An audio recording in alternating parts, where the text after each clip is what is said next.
All right. Well, welcome everyone to our seminar, Technology and the New Normal.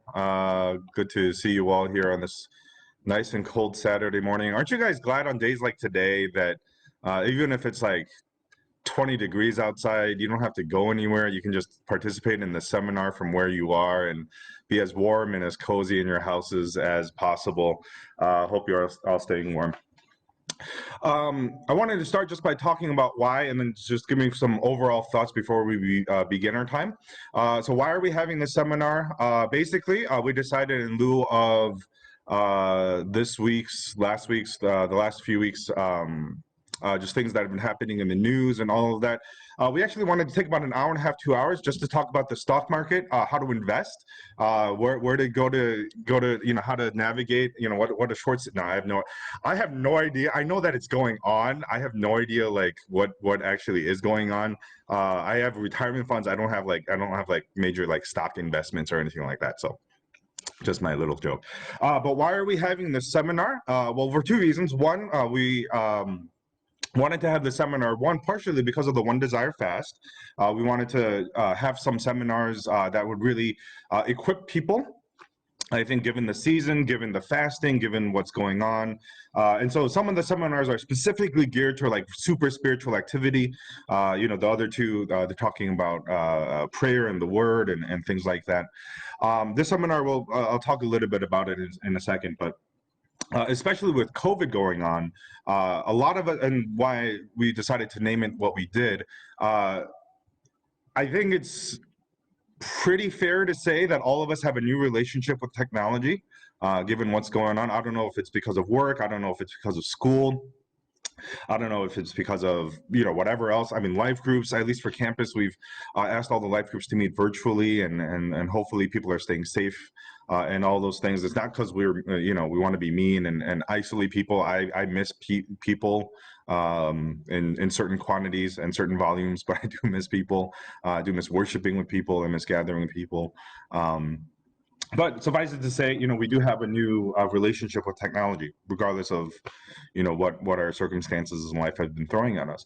And so we thought, as we're in COVID, as we're all relating with technology in a new way, and we have this time for the One Desire Fast, we thought it might be a chance for some of us to have kind of like a technology reset button clicked.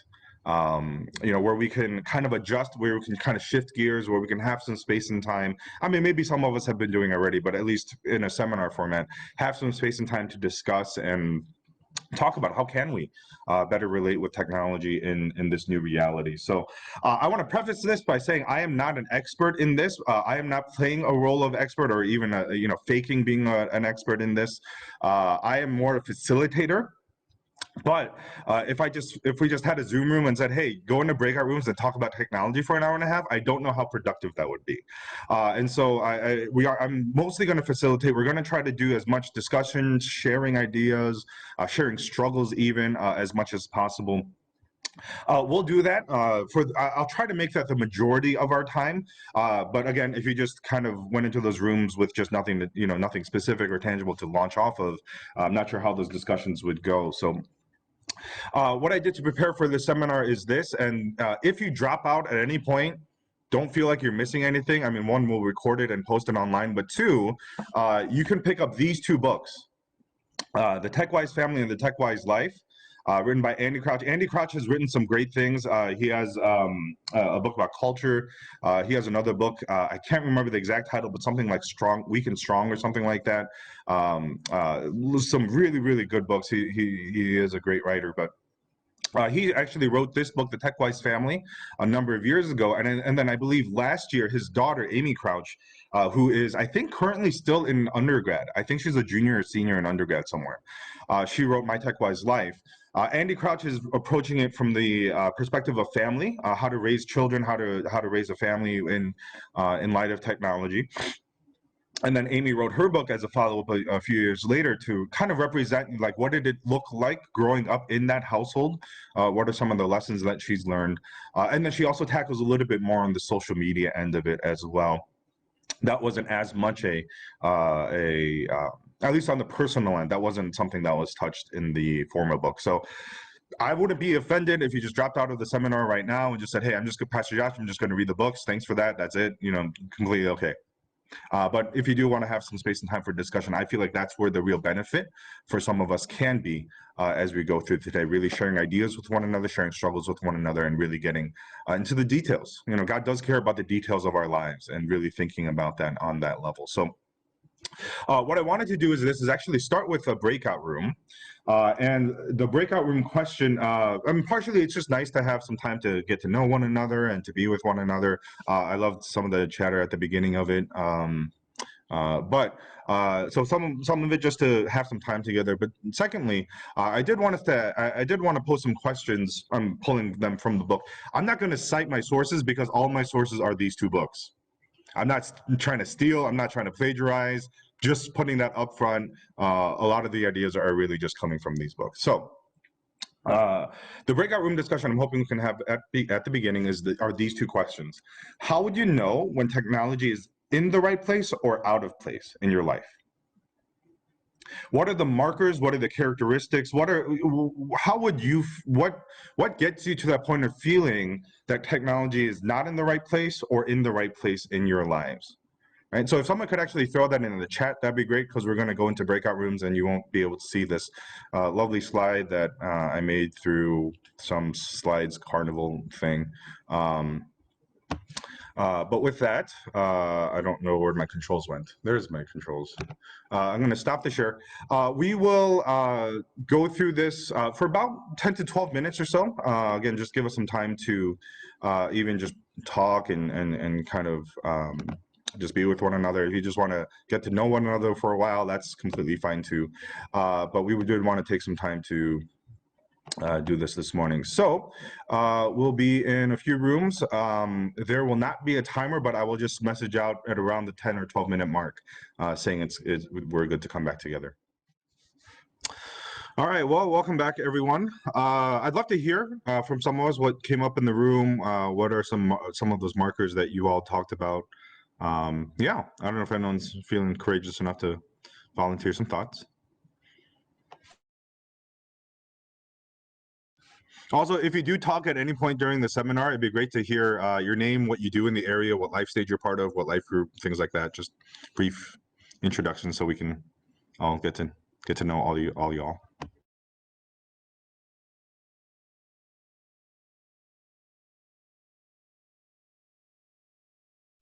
I can speak for my group. My name is Benny. I work in the area as a consultant. One thing that I'll put Alex on the spot. He said, I think it was really cool. He said that God created us for work, and if we don't work, we get depressed. So he thinks we should not use technology at all. Like, we should walk 50 miles to our workplace. We should write handwritten letters, and we should make our own pencils. So like anything that can prevent, like us working will be something that requires or whatever, like we shouldn't use it. So thank you, Alex. I think that was very biblical too. So that's fake news. Okay, yeah, I mean, hi, my name's Alex. I just graduated. I'm gonna start working soon. And I wanna kind of like clarify on that, as in like, I was trying to say that technology is here to help us live our lives and to worship God, but not to replace the things that we do to worship God. And I think that's what I was trying to say. And then Benny was like, kind of like going on to the extreme of that. So, Alex, you shouldn't lie. We're being recorded, okay? You shouldn't lie, okay? Come on. I know, we all know what you said.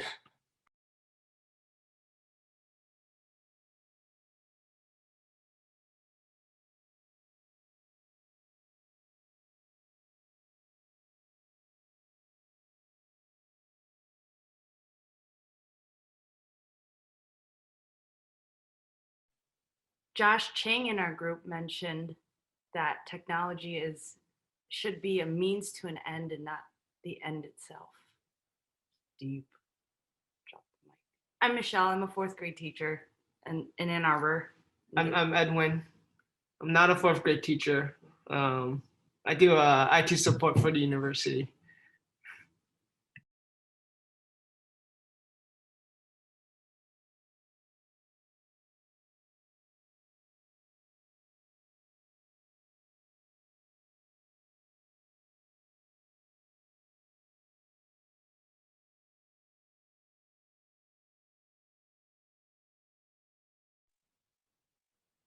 Can I clarify what does it mean for technology to be the end instead of the means to the end? And my name is Jen. I'm a pharmacist in the area. I'm in Focus. This is Josh. To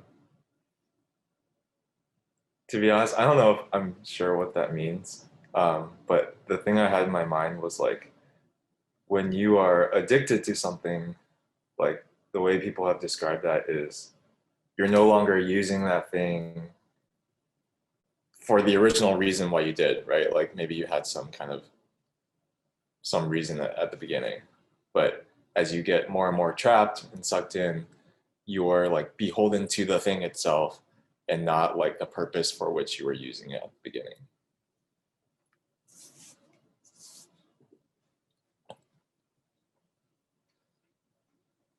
So the example I was thinking about was like YouTube, where like I might start by like, oh, I want to like find out like how to do this thing, like how to cook this thing. But then eventually I just watch a bunch of cooking videos or something and then get into knife sharpening or like whatever, right? And where it's no longer useful to me and it's not because I had any need. And yeah, I'm just watching it to watch it.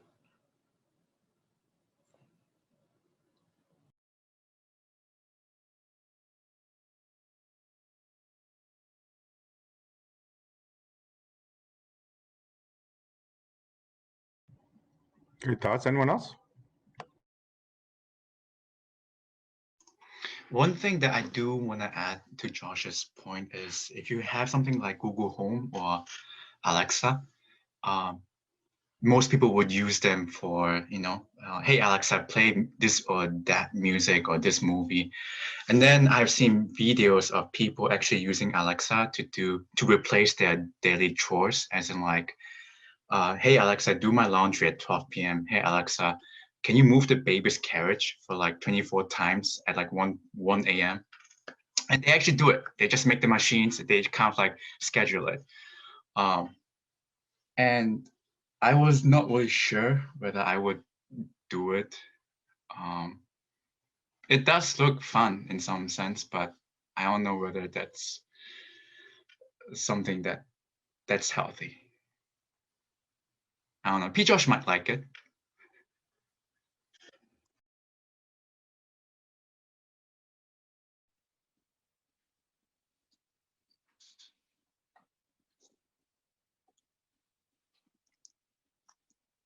Yeah, I thought Alex, you're advocating for the Amish track.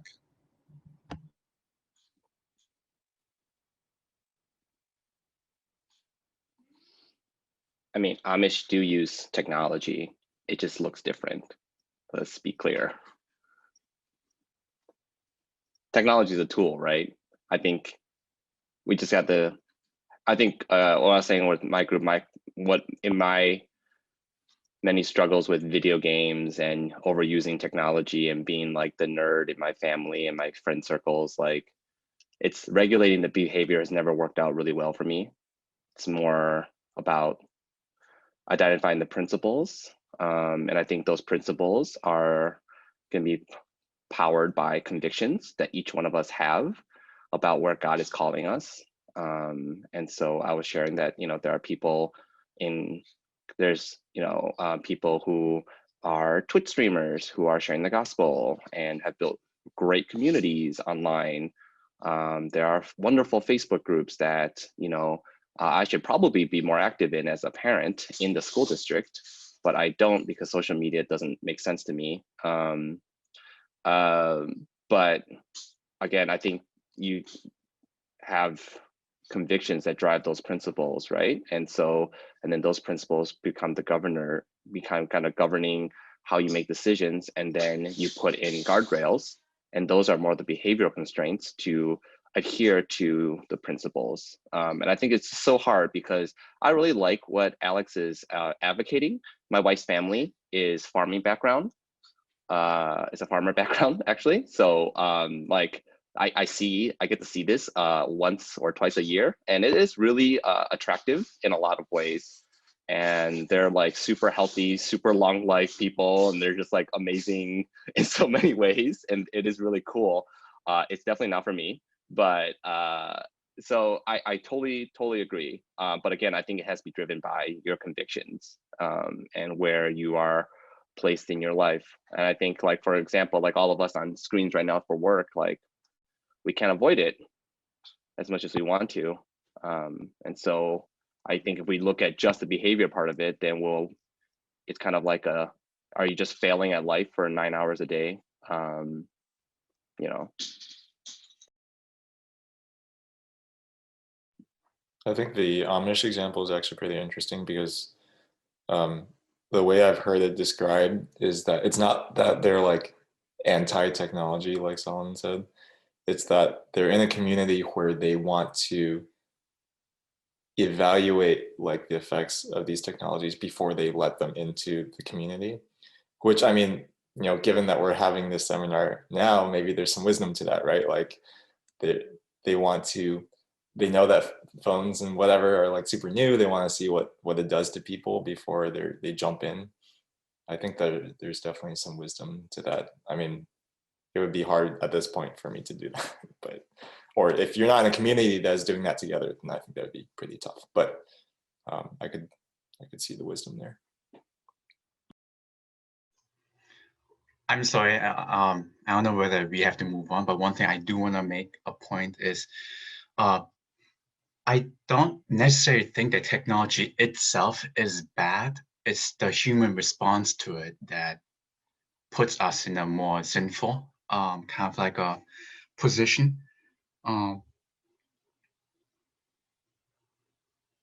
So yeah, I don't know whether us trying to evaluate technology itself would be always fruitful, because most of the times we need to re-examine ourselves, our own hearts and our responses to the incoming technology, which most of the time tends to be not good.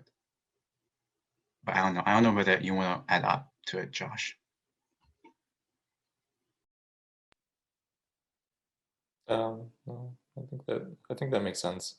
I do think that sometimes we overestimate like the amount of control we have, though. You know, like it's not just we're always in control and we're always like just people making choices and not also being affected by the things that we're using as well. You know, so it's definitely complex, but I agree.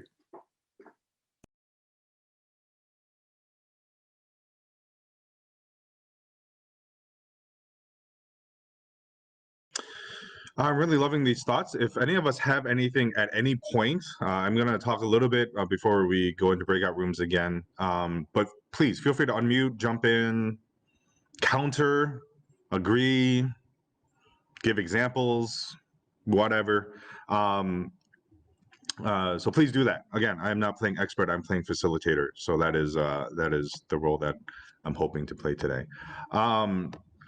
I'm really liking where some of our discussion has been and where it seems to be leading. And that's the reason why I phrase these questions like this, like not how do you evaluate whether technology is the technology item is good or bad, but how do you know when it's in the right place or not? And I think that's something that we ought to consider. From the book, there is a quote here. It's a lot of text, but I think, but just something for us to kind of mull over. There was this is a quote specifically from my TechWise life, not the family one. But what does tech say about who we are? And really, what are the promises that technology seems to want to address, right? You know, that's something for us to think about, and for them to say, you know, what does tech say about who we are? We're busy, we're bored, we're lonely. It was funny because under that we're busy at the end of it, it says we need our email open until midnight. Our work on Google Drive being frantically edited into the wee hours. I copied and pasted that while I was on Google Drive with my email and Microsoft Teams and Slack open on another monitor at midnight. That was a weird moment of conviction for me, and so that was weird. But technology starts with some of these ideas. They want to address I mean, they might not assume that everyone is, but they might want to address the issue of people's busyness, people's boredom, people's loneliness. And what does that say about who we are? By the way, I'm going to send out these slides afterwards. Just make them available. So if you miss anything, don't worry too much about that. But so for us, again, we're not trying. Our aim is not to, say, oh, you should cut out technology this much or that much or anything else. It's not to do any of that, but it's really to try and help us think about our relationship with technology and whether it's a healthy thing or not. And so I don't know. I'm a pastor at HMCC. I have to have a one thing no matter what. So take one small step towards having a healthier relationship with technology. I don't know if we're going to end up using this, but we do have a Slido set up for Q&A. Again, if our discussions go well, we might just avoid the Q&A altogether. I felt like we could have just kept that conversation that we just had going for as long as we did. But if we end up having questions, we'll set that up. Again, if we use it or not, that is debatable, but you can use that there. So what I want to do is bring up some thoughts from the books, either directly from or kind of adjusted and combined or consolidated, just for some things for us to think about how to evaluate. I think that whole means to an end idea, like, okay, then what really is the end? What should we be aiming for, or what do we want to pursue, or things like that? I think that was a good one. So hopefully this will help give us some ideas as to what that end could actually look like. Overall, I think one of the things from the books that they try to emphasize is they are trying to live a quote unquote better life, right? Their aim is not to restrict, their aim is not to fight addictions or whatever else during the books, although I'm sure that's a positive benefit. But really the angle that they try to take is that what is the better life that is worth pursuing, that should cause us to evaluate how we treat technology, how we relate with it. And so these are some ideas. Again, some of these are more like exaggerations or extreme wording than others. Some of them you can take at face value. Some of them just take more in context and things like that. You'll see what I mean as we go through them. So one of the big things that they point to is that creation and cultivation is better than consumption. Right now, not as a, I mean, we need to consume food, right? There's like that's just a thing. An example that popped into my head as I was reading the book was like, some technology is there just for you to consume its benefits, like a Roomba. I've been debating getting a Roomba for a while now. A Roomba, so they define technology and tools as how far away from the actual creating or the actual end result that you do. So a tool like, I don't know, a knife. It does help you cook, but like a restaurant, I don't know. I don't know what I'm saying. Microwaves, technology. It takes you one step further away from that cooking process where you're just getting the results of it. So Roombas, right? If you have a Roomba, let me know what brand you guys recommend. But Roomba, you're consuming the effects of it. It's cleaning your floors for you. You're not active. You're less active in the actual vacuuming or mopping or sweeping of it. And so for their argument is that not for everything, but in life in general, we were meant for creation and cultivation. I mean, look at the story of Genesis, right? As God created Adam and Eve, the Lord God put the man in the garden to work and to keep it. Right? So God creates, but God creates man to also partner with him in the creation and the cultivation effects. And so for us, as we think about technology, and you can use technology as whatever, devices, screens, apps, pencil making, utilities, like whatever, right? Whatever you want to consider in that technology realm. Is it helping you create and cultivate, or is it helping you consume? And how's the balance of your life with that? What's the overall look of your life? Are you consuming more than creating and cultivating? And so just taking social media, for example, right? Social media can very easily be a tool that helps you cultivate relationships. It can help you keep in touch with family members. You can see baby pictures, pictures of, I don't know, distant cousins who are getting married and having kids or whatever else. If it helps you cultivate that relationship, great. Your feed can very easily be a consumption of relationships, actually. A consumption of the friendships and the family things that you have, just looking at updates and consuming that, and not really building anything in terms of that relationship with it. Music, right? Where's Michelle and Edwin? Right? I found your window. Worship team, right? How do you all feel about virtual worship right now? How is it leading worship in an empty sanctuary? And I don't know. Even for like, you guys aren't in the sanctuary every week, but actually, let me pull up the chat. By the way, I haven't looked at the chat in a bit. I don't know where it went, but anyways, if they wrote anything, I have no idea what they said. I can't. It's hard. Yeah. Why is it hard?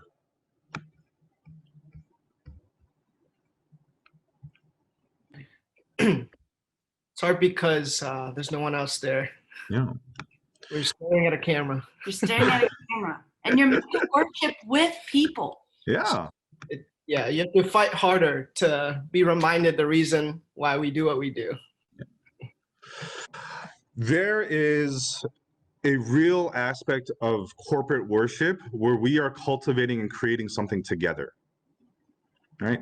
And as hard as it's hard to be virtual, it's super hard to be virtual because we don't know if we don't get to see the creation of all of our voices, right? The cultivation of worship from all of us lifting our voices in that, right? And so when they say things like, hey, if you're at home, try to stand if you can and sing loud and clap and raise your hands, right? They don't get to see it, right? They don't benefit from it. Although sometimes if we're in Zoom, sometimes they can see. But for those YouTube live streams, it's for our participation in the creation of cultivation of the worship of God, even vocally, right? So we're not consuming. You have better things to consume, right? Not knocking on our worship team, but there are better produced music and worship tracks and YouTube, even YouTube live sessions and things. There's better things better produced things out there to consume if that's all you're in for. But worship is a very creation, cultivation thing. And so for all of us, right? Now, again, there are some things that we will consume, but is there those parts in our life where we are creating, cultivating? I'm going to pick on Tiflo because I know she's doing something. You're doing something, right, at home? Crafting, no, knitting? Are you knitting? Embroidery. Embroidering. Yeah, I don't know why you picked that up. I would never embroider. That is not a creation, cultivation activity that I would personally do. For me, and I say this because people sometimes get concerned, like, "Oh, P. Josh, you spend your Sabbaths at church doing things." There's a particular reason for it. I do a lot of church work, but for me, creating and cultivating means just doing things with my hands, not necessarily on screens, even if that relates with the church or technology. And so for me, I love being in the building doing things. Sometimes I do them very poorly. For a while, I was the main guy looking over our Wi-Fi network, and it was terrible. So thank you, Solomon, and Kashish is not in the room, but thank you, Solomon and Kashish, for doing so many upgrades with that. But this is something I've been working on. No one asked me to do this. You guys don't even, just look at it. It's a mess of cables and things. No one asked me to do this. The video ministry team did not ask me to do this. I'm building what's called a flight case, where all of the VM equipment can be just in one box and just together and doing things. I'm not taking church budget for this. This is just something I wanted to. This is not a necessity, but this is something I like to do because I like to tinker. I like to do things with my hands. And so I'm trying to find those spaces for creation and cultivation. And so for us, do we have those spaces in our lives to create and cultivate? I would say this as well. Love and relationships take creation and cultivation. Right? If we're just consuming in relationships, that's a very parasitical one-way relationship. But are we creating and cultivating? So that's one thing to consider. Try to go through these a little bit faster. Rhythm is better than constancy. Again, looking at creation story, God created in 6 days, rested on one. Not that he needs rest, but that it builds that rhythm in for us to even emulate and follow. Are we in rhythms, or are we just constantly always on? I don't know what that Netflix documentary was, but one of the big things that they ended up with was like, just turn off notifications on your phone. That just helps, you know, people just not like probing at you all the time. That was a yes, social dilemma. That was I don't know if that was a fair assessment of social media, although they did have some insiders talking about it, so I feel like it was fair. But that was a good one. Just that always on, right? I use my phone as a alarm clock. And one of the issues with that is as soon as I wake up to my alarm clock, I see all the notifications that people have, you know, pinged me on. They've you know, Microsoft Teams. I mean, it's all good stuff, church things, emails, you know, all the stuff.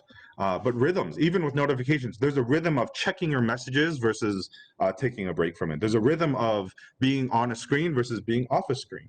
Whatever that rhythm is, we were built for rhythms. We weren't built for this constancy. This is a thing I sent Erica over the summer. Someone left the TV at my place, and so I had fun with that. And for a while, yes, that is the Big Bang Theory in the upper right.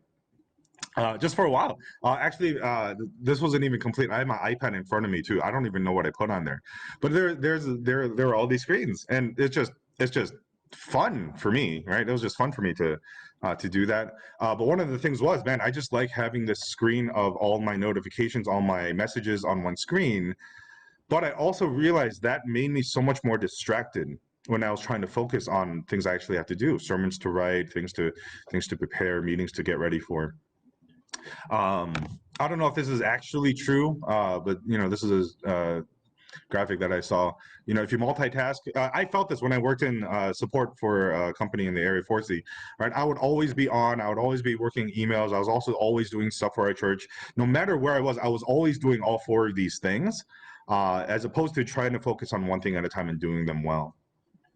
If we were created for rhythms, if we were created for you know, just even a Sabbath day of rest, not to even mention just daily sleep and daily rest and things like that, are there rhythms in our lives?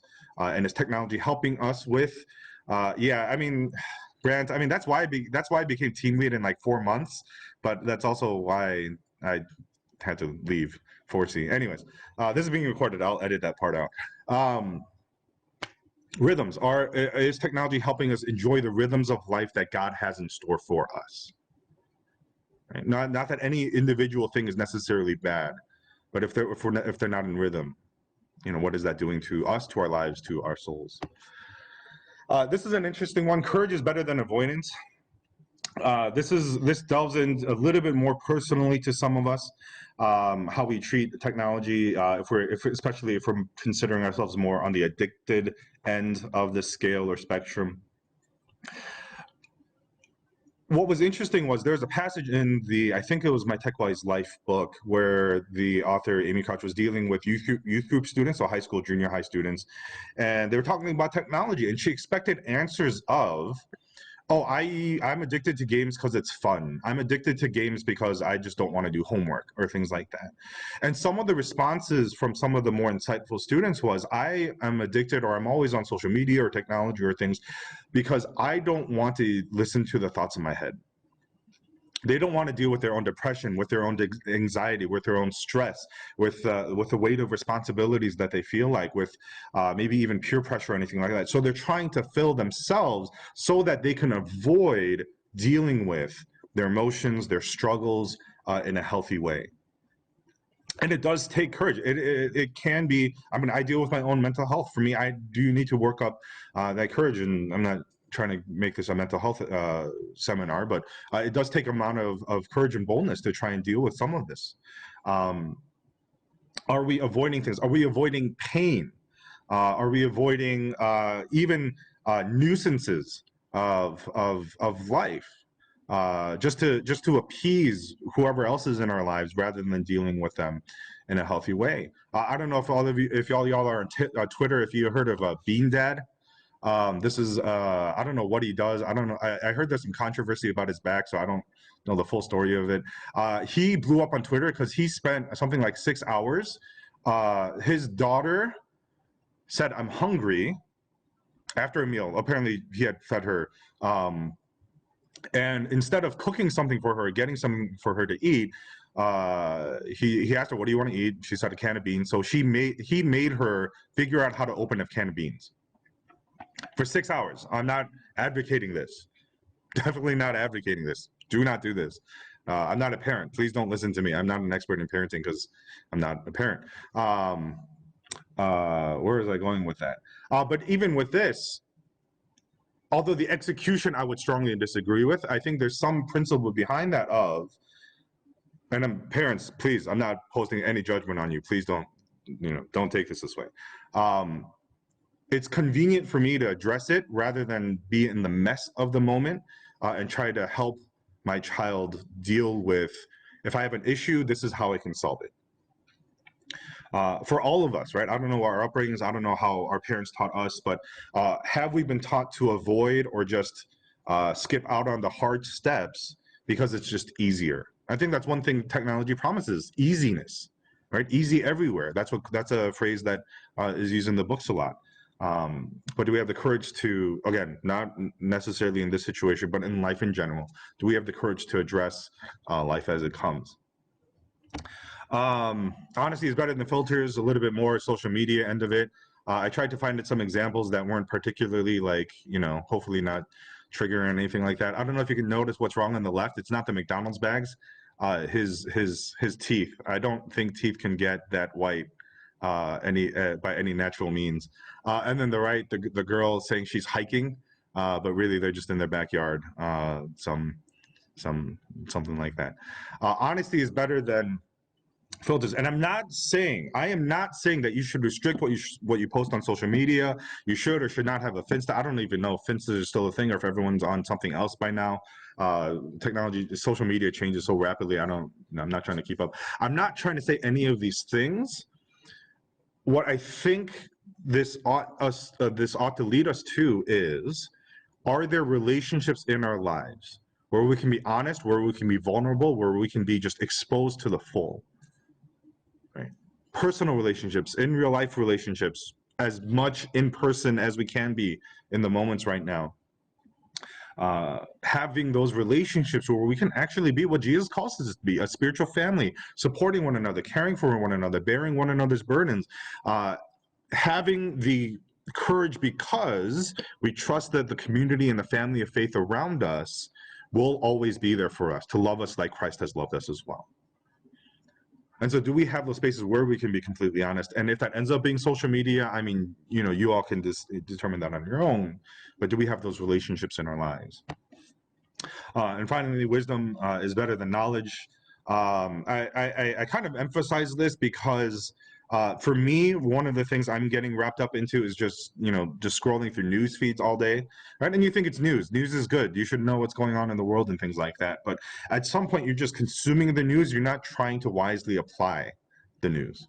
You're not trying to wisely live in light of the news.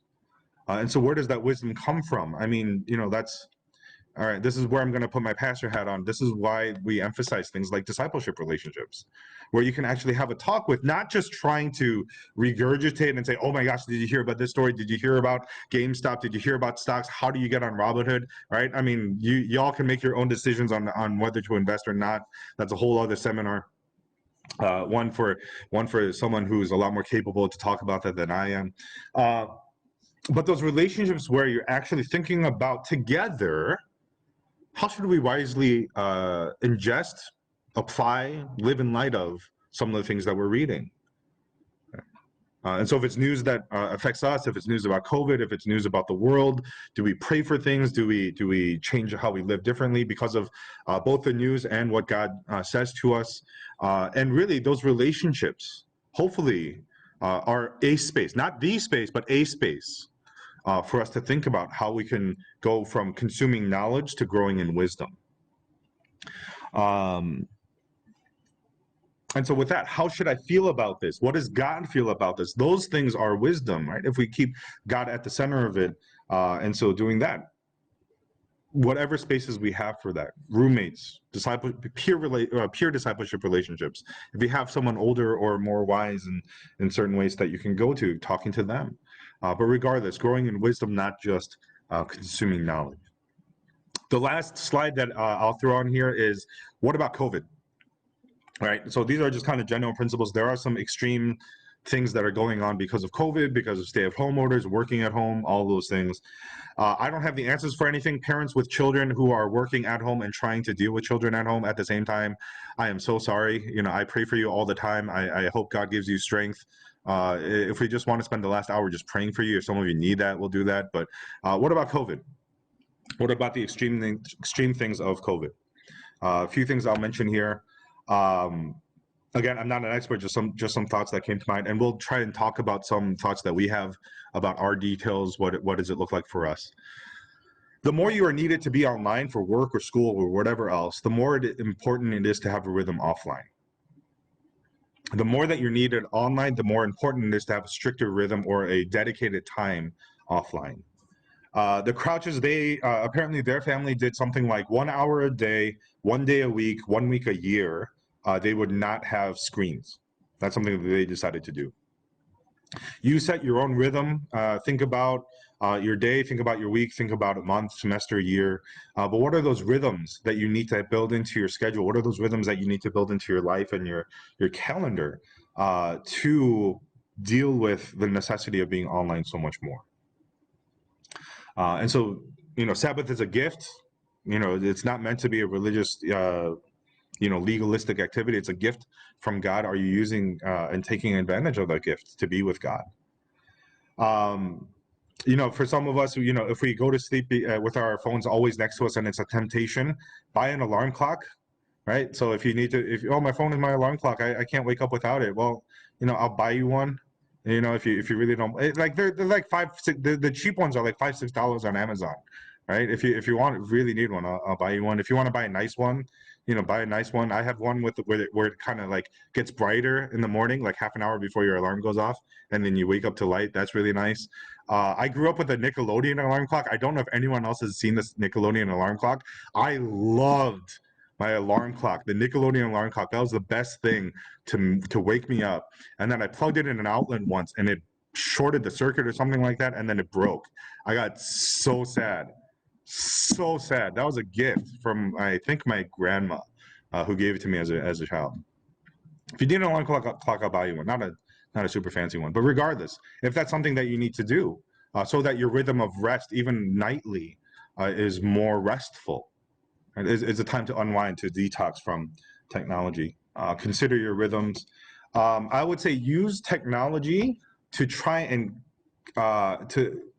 I know I didn't talk about this phrase, but use technology as tools as much as possible. It's that whole means to an end idea. So if it's a means to cultivate a relationship, great, do that. To facilitate face-to-face interactions as much as possible, do that. But use it as tools. Don't just use it as a means to an end or as a means of consumption. Get as close as you can to the real thing while being safe. I mean, I'm sure all of us are doing that already, but just a thought. Lament and hope for what technology cannot replace. It can't, Zoom meetings are great. It can't replicate a full life route. It just can't.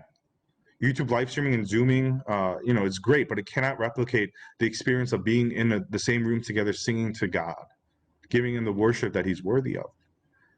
And so part of, I wonder what God is doing through the season is forcing followers of Christ to learn to lament. Right, and that could be a whole seminar in and of itself. I mean, I'm sure y'all can Google, whatever, how to do this, but lament and hope for, right? I mean, partially we're hoping to be back in person, maybe this summer. That'd be great. But whatever else, ultimately learning to put our hopes in Christ, that the things that are lacking in this world always ought to point us to a better future in Christ. So lament, grow in that, hope, don't avoid sorrow, and then create and cultivate. Just have spaces for that. Whatever you want to do. If you like embroidering, embroider. If you like tinkering, tinker. If I knew how to woodwork, I'd do a whole lot of woodworking. But there's that. I'm looking at all your chat messages. I don't know what to do, man. This is lullaby. And good night. And take a break. Okay. Just take a break.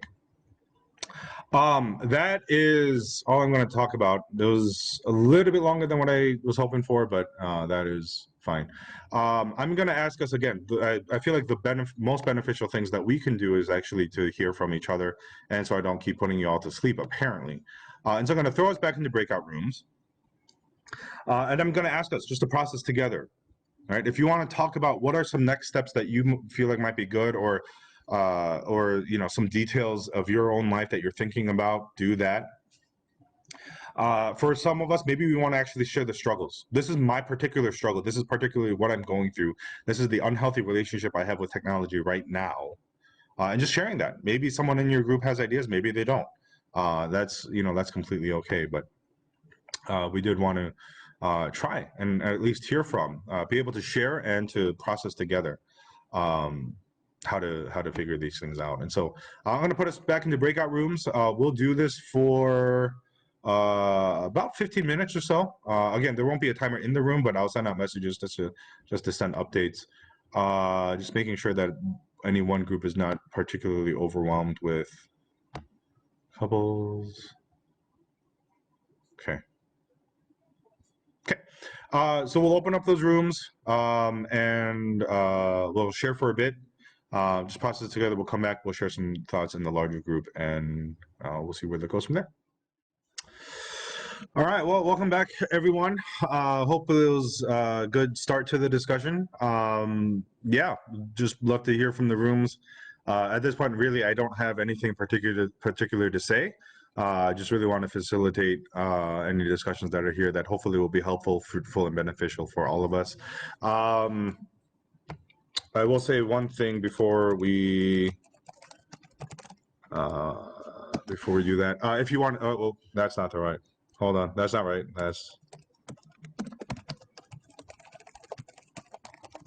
There you go. That's secondly, if you wanted the slides, again, they're not anything particularly great. Yeah, and I cannot recommend those books highly enough. So I really am. I'm getting it's worth really pulling that to use. Actually, if you go to hmcc.tech, if you guys have ever used Linktree, we set up something similar there, but that's something else. Anyways, okay, we're done. Yeah, I'd love to hear from any of the groups what you all talked about, whether some things that you thought were helpful or things that really are still struggles, and you're all kind of like just I don't know, struggling together, anything like that. So yeah, leave the floor open. We'll see where this takes us, and then at some point we will close.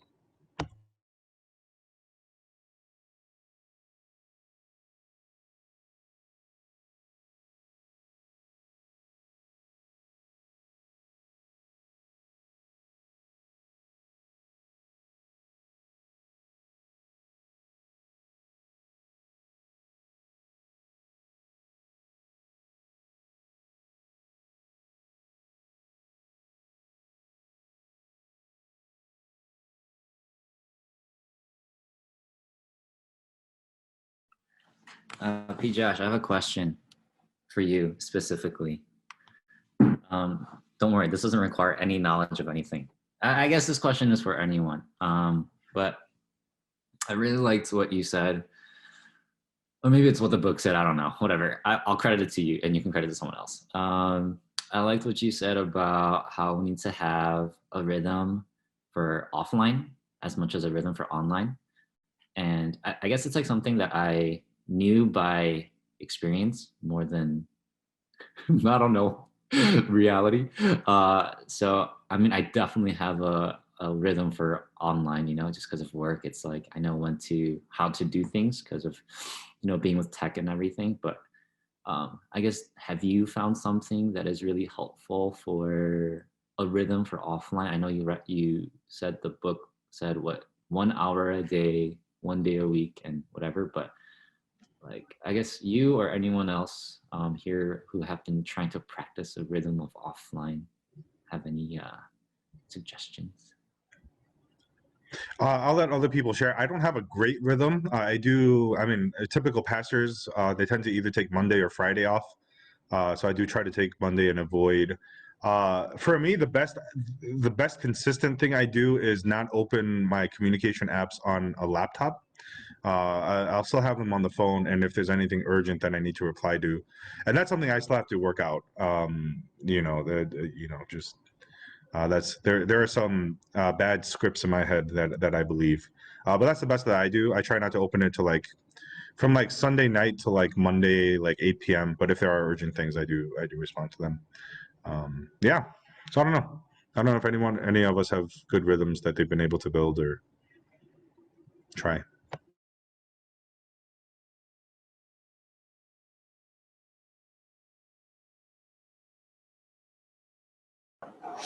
Something I try, something I try is that once a week I put my phone in my drawer. So like usually after church on Sunday, or if I can't do that, I'll do it after like TC on Saturday. I think because I realized like I'm so like addicted to it, and so just having it away like allows me to like at least have some silence in my brain to like hear from God and stuff. So I don't know if that's I don't know what I do within that time. I just do whatever I enjoy doing, like embroidering or puzzles or something. But I think it's been really helpful because usually when we do ODF, like social media fast, I'm 100% struggling and like always trying to like check my email and stuff because I can't check Instagram. But I think this is the first time like it doesn't actually really impact me because I think just having a 1 time a week rhythm for me helps me to like center myself almost. But I don't know how effective it is because, you know, sometimes I miss meetings if it's on a day that I put my phone down. So if you know, you know. Oh, I've never heard of that happening. Tiflo, you should share your story later. I will say one thing I've been doing during One Desire Fast is there's a 15-minute exercise. Ironically, it's on YouTube, but there's a 15-minute silence exercise that the people who wrote the Emotionally Healthy Spirituality material, they have a 15-minute just breathe, be with God thing. I've been trying that because of One Desire Fast, and so I've been trying to do it once a day. I've done it with like my LCG and another guy I'm discipling. It's actually nice just having a forced silence time, not silent, not quiet time, but like silence time, and just to put away my phone even for 15 minutes. I feel like that's helped me a lot. So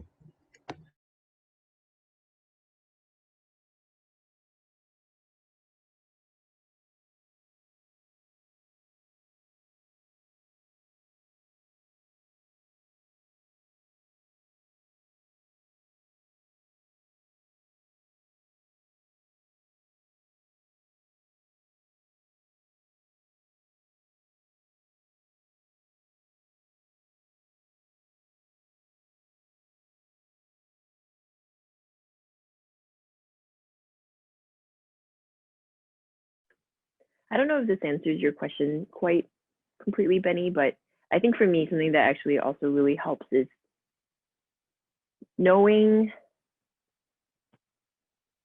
I guess, what drives me to not want to have a rhythm of rest or being offline. Is there a particular lie I believe in about me or God or what I can and cannot do? And so for me, like something I struggle with a lot is like thinking that basically I am God. Like everything begins and ends with me. I have to answer that person who's in distress, or I have to write that Bible study. Otherwise, people won't hear from God, things like that. Or I have to be the one to make sure everything gets done. Otherwise, the world will fall apart, something like that. And so for me, actually, it was more important. I guess it's like having unplugged time without actually dealing with that lie does not refresh me. So for me, I needed to know what causes me to not want to unplug in the first place and actively fight against that lie so that I could actually be recentered. Going and doing something else outside, that's refreshing too. But I think ultimately I would come back and see the things I need to do or like whatever and just be overwhelmed all over again. And so that was also something really important I had to learn to identify and actively work against. So Okay, I have a random thought, and if this turns into a one-on-one therapy session, then so be it with watchers. So that made me think of something. I realized that for me, silence has its place. You know what I mean? But one of the things I've noticed, especially now, with our social media fast, now that I'm not like watching something. Like even when I'm cooking, I have to listen to something. Like whether it's music, a podcast, or something, like I have to listen to something. Like I have no problem actually just sitting here and just like listening to something. Like it doesn't, like it can be white noise, it can be whatever else, right? But I just need to be listening to something. And so like even when I walk, well, actually when I walk, I typically don't listen because I'm like, okay, if there's a stranger, then I want to know, but like would you all consider that tech? Like is that, because like I'm thinking back in the day, like I'm sure you didn't have like like music to listen to or a podcast or whatever. So I guess I'm just wondering, all right, now that we kind of get into this topic a little bit more, like what, and I think Pijay showed the example of like a teacher asking the students, and some of the students are like, well, I don't want to listen to my own thoughts. Well, it's like, I don't have a problem listening to my thoughts. I just want to listen to something, but do I know myself enough to say that? So I don't know. Yeah, just word vomiting now.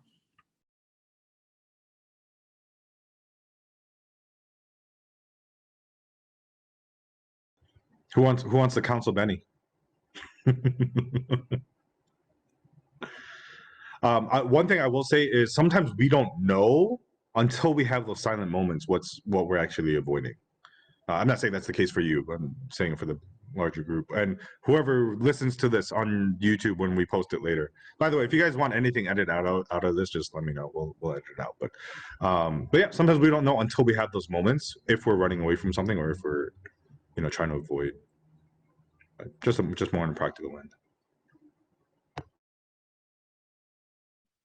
Yeah, So also, go ahead, Michelle. okay, yeah.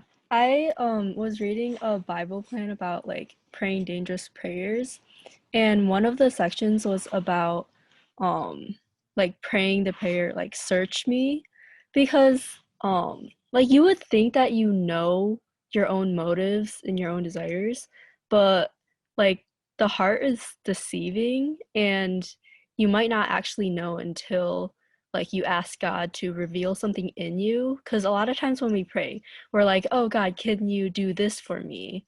But like saying, oh, please search me and like reveal stuff in me, that's a lot different.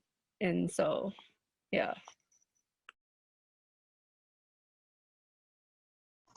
One thing I want to mention for me is that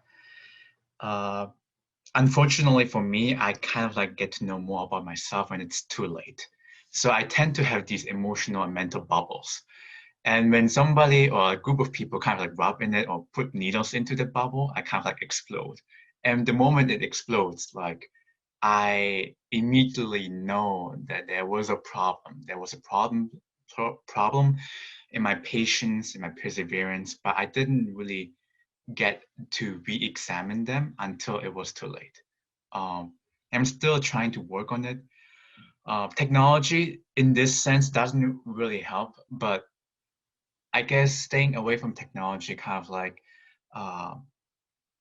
helps me in my self-control and my discipline. And I think that's also a time for me to self-reflect.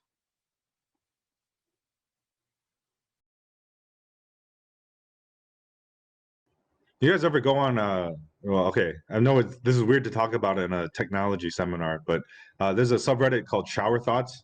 I wonder if people get shower thoughts and epiphanies in the shower because that's one of the places where it's hard to like take your phone in, and unless you have like a waterproof, or I mean, it's also getting easier, but maybe that's a space where like creative thoughts or like ideas or even dreams and like, you know, things you want to hope for, they can develop because it's a space where you don't have tech, you don't have noise, and well, you have the water noise, but you know, it's a space for that one. But anyways.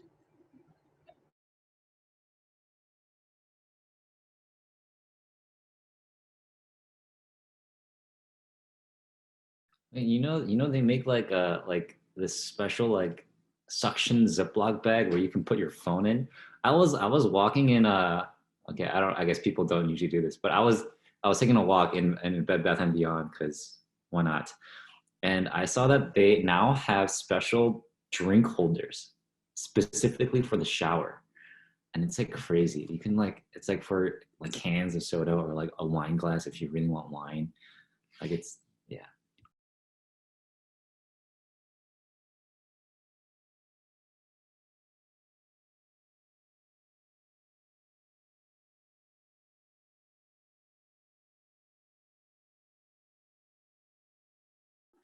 I think I was just saying to my group, I think like maybe I'm fighting the trend a little bit from people's conversations, and I'm feeling like I'm like the contrarian because I love technology so much. Like I don't think I can express enough. And I guess my honest confession is like how much I love technology for the sake of what it potentially could do and how amazing it is. I think my biggest confession there though, oh no, because that'll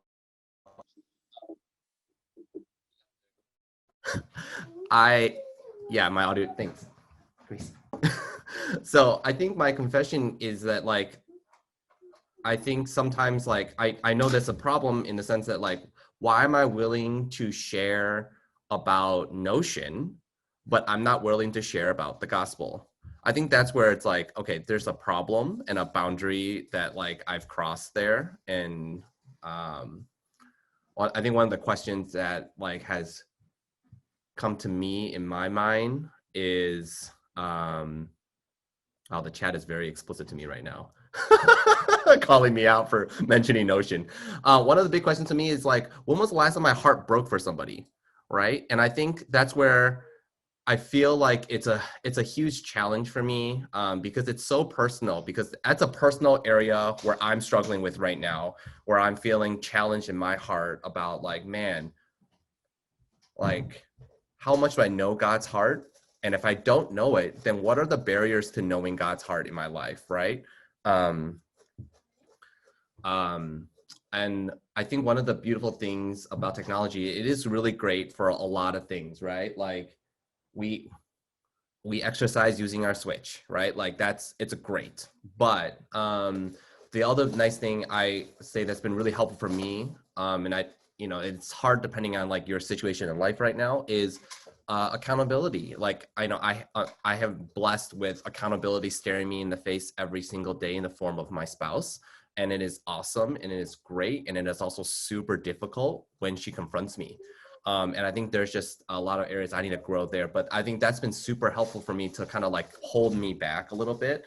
And I don't know if maybe as we're all looking at ourselves in technology, like how much accountability we are willing to invite into our lives so that, yes, it's personal, but then I need personal accountability in the ways that I need it because of where I am in my life. So I don't know. I mean, anyway, it's this whole conversation is challenging because I hear the arguments and I know it. And I, like I said in the chat earlier, like I am trying to go paper pencil on some things because it does help for just writing it out and using the touch aspect of things. But at the same time, like I love technology to the point where it's like, I will simply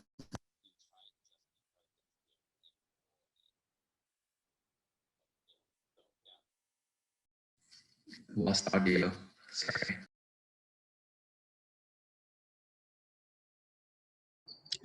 Yeah, I mean, I hope some of us caught at the beginning. Really, this is not meant to be like technology is good or bad. It's how do we relate with technology? I love technology. My one thing for today is going to be to look up Notion. Just by the screenshots, it looks amazing. I'm very, but I won't go too far into that.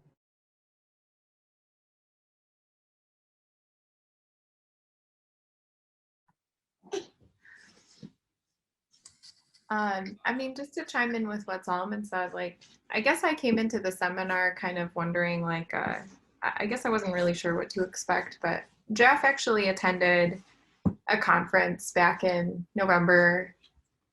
There was a seminar that was related towards technology in the gospel.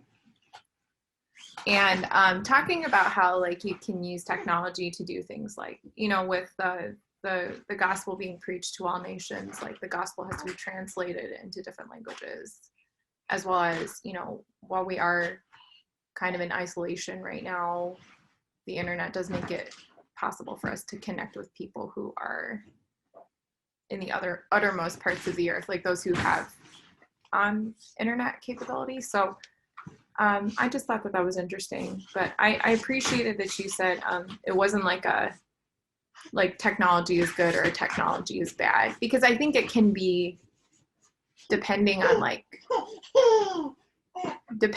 the situation. Like, I think it can be both. Yeah, but you said you were going to say something. Yeah, I was going to say it depends on how you use technology. I'm here. If one thing, if one thing I've learned since being a parent is how easily it is to distract her with the screen. And I mean, that's us too, stare at a screen and we forget everything. Like, if I need a distraction, I pull out my phone and I show her pictures of herself. And that works every time. The other thing Can you let Dada share, please? Okay. What do you want to say? You want to say something first and then Dada can share? She's also really good accountability, because this is what she does if I pull out my phone and I'm just replying to a text. That's all. She won't stop. Okay. I'm going to mute myself.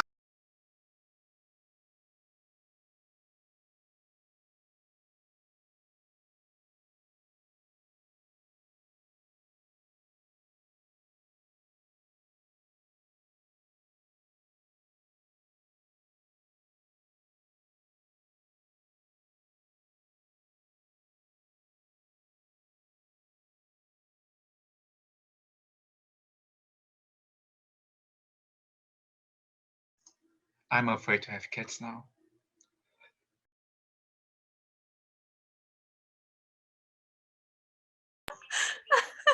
But yeah, I can't even reply to a text when I'm watching her. And if I pull out my laptop, she'll just come up to it and smash the keyboard. But I think it kind of highlights, maybe I'm realizing, as you said, you know, you're afraid to have kids, like, you know, the way that Jeff and I interact with technology as parents, like, we're modeling that for Victoria, right? And so I feel like all the more, this is a great time for me to reflect on, like, what do I want her to see? Like, what am I going to model for her? Like, do I want her to be afraid of it, or do I want her to be able to engage with technology in a way that's responsible, and, you know, how she can have things like self-control, right, which is the fruit of the spirit. So things I never really thought about when it came to, like, technology.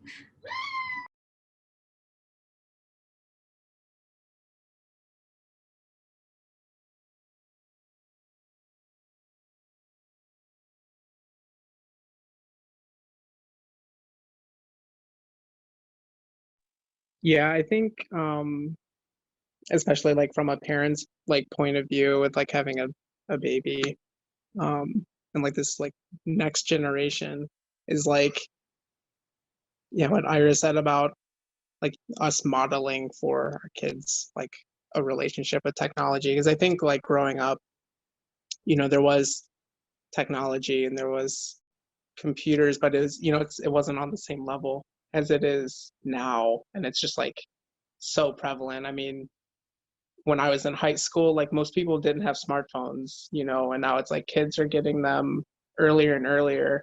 And it's like, I think back growing up, it was a lot easier for like my parents or like people that I knew, parents, to kind of completely like cut it out of like a kid's life because it wasn't so ingrained in everything. And that might be fine because there wasn't like a whole lot that you were missing out on, I guess. But I think like now the way that like as my daughter Eliana like grows up, I don't think it's going to be possible to like completely like hide her away from like technology and be like, no, you don't need any of this, because it's just so prevalent. And so it's like more, I think it's more important to like model that, what a good relationship with it looks like, so that she doesn't like fall into the same like bad habits that I've been in or something like that. And I just think yeah, the kind of black and white of like, it's either like it's just like really bad, so like don't do any of it, or it's like really good, so just go crazy with it. It's like finding that balance of how you can use it responsibly and not let it consume you is pretty important.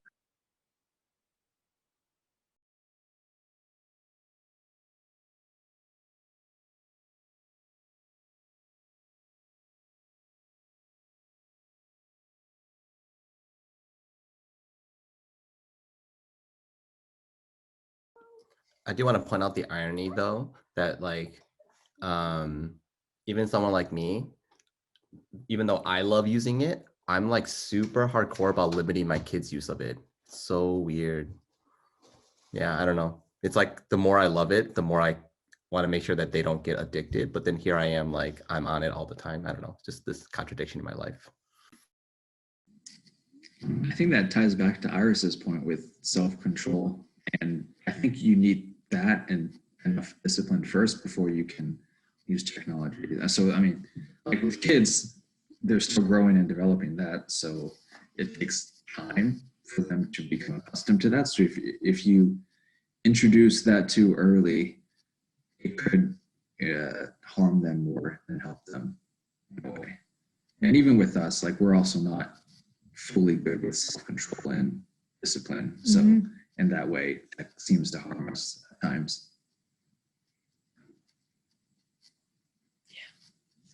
I think when I see, I mean, I've like shared this with some of you guys before, but as a teacher, when I see my kids interacting with technology in the ways that they do, and they're like interacting with it as adults would, because it's not moderated, there's no one watching them, they're just kind of doing whatever they want. Yeah, it's like really, it's like scary, and their brains are underdeveloped, and like all the more so, like there's just a world of like horrible things out there that I don't know. It's very scary for kids. But I think when I see that, it does cause me to reflect.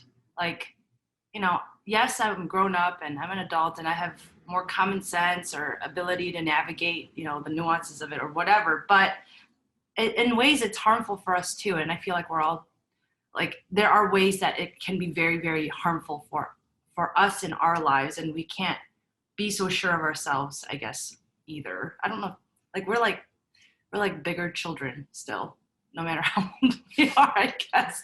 Like we don't have all self-control in the world. We're sinners, right? Even as adults. And there's so many ways that we can misuse technology, or I don't know, like it can lead us to bad things. But yeah, I feel like when used well, going back to what Alex said in the beginning, I think it can be used as a worship to God and really be used to magnify his goodness and his character in our lives, and I don't know, in others' lives, sharing the gospel through. There's so many good things that it can be used for. But I think we have to all be sober-minded and in our use of it, and yeah, have accountability and all these pieces.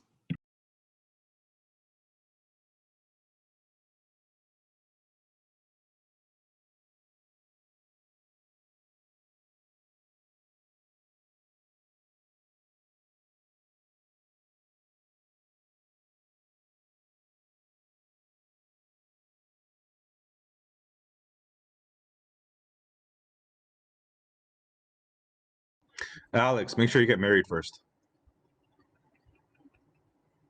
Just in case I needed to mention that, just putting that out there. Yeah. We're getting close to 2 hours. I don't know if anyone has any last thoughts or anything that you feel like would be beneficial for everyone else to hear.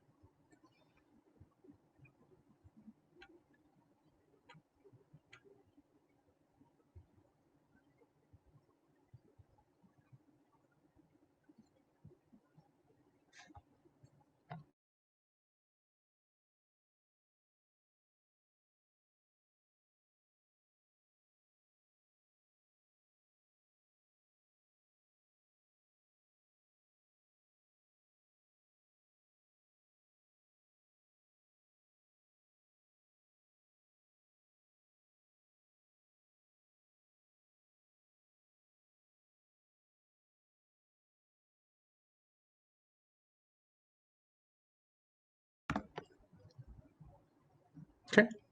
Thanks, Solomon, for that link. I'll end just by pasting this quote in the chat here. It's from the book because it directly answers the questions that we started with. Talks about technology in its proper place. And so if you want to save this quote, if you want to copy paste it somewhere, or if you just want to have it close and go away into the void that is technology and the internet. But yeah, I think kind of summarizes some things that at least the books try to emphasize that I tried to bring out here, and really at the core of it to I really appreciate, because the Crouches, they are believers, and so they are writing with a Christ-centered perspective, and for them, they are thinking about how do we glorify God with it. Not that it's good or evil, but it's a tool. It is something that can be used for certain ends. And so how can we glorify God with it? How can we love people with it? There are ways that technology is allowing us to love and heal people and do things that we never would have imagined years ago. And for some of us, we hopefully we can work to that end. And for others of us, maybe we just need to think about our relationship with it and ask God, are we really glorifying you and loving others through it? So, oh, yes, I guess I guess there's a character limit of Zoom. But yeah, that's all for today. If you all want to stick around and converse and things like that, we can, I don't know if Tiflo, you need your Zoom link back. Otherwise, I will close out for us just in a word of prayer, and we will be done for the what is now afternoon. All right. So yeah, let me pray for us. God, we just thank you for this morning/afternoon. God, we really do pray that at least some of it was helpful for us. I'm not sure where all of us stand with it, God. Whether technology is part of our work and it's something we're actually trying to cultivate and create technology for the good of others and to serve needs around us. God, maybe some of us have relationships where we are more on the addicted end of the spectrum. We are addicted, we are dependent, looking to technology for things that really should be found in you or in genuine loving relationships with others, whatever it is, wherever we are. God, I pray that you would give us a heart and a mind and a desire to really glorify you by living the lives you've meant us to live, the lives that you have purposed for us, lives of thriving, lives of joy, lives of blessing and blessing others. God, help us to understand that, to know that you have something better in store for us, and to just always be pursuing that. God, your glory and our good, and the good of those around us. And so, especially now, God, in COVID and staying at home, I know that those lines or boundaries can get hazier, and it's just harder to deal with, and just more stresses and anxieties and pressures that are put on us. God, I just pray for your grace and your strength to handle all of those wisely, and your grace to move forward, knowing that God, as much as we want to try to do the good things, God, you can work through and redeem all things. And so we thank you for that. We thank you for your grace and mercy. We pray for your strength for all of us for the rest of today. Whatever you have in store for us, help us to live for you, for your glory, and for again our good and for the good of others. So we thank you. We love you. Pray all of this in Jesus' name. Amen.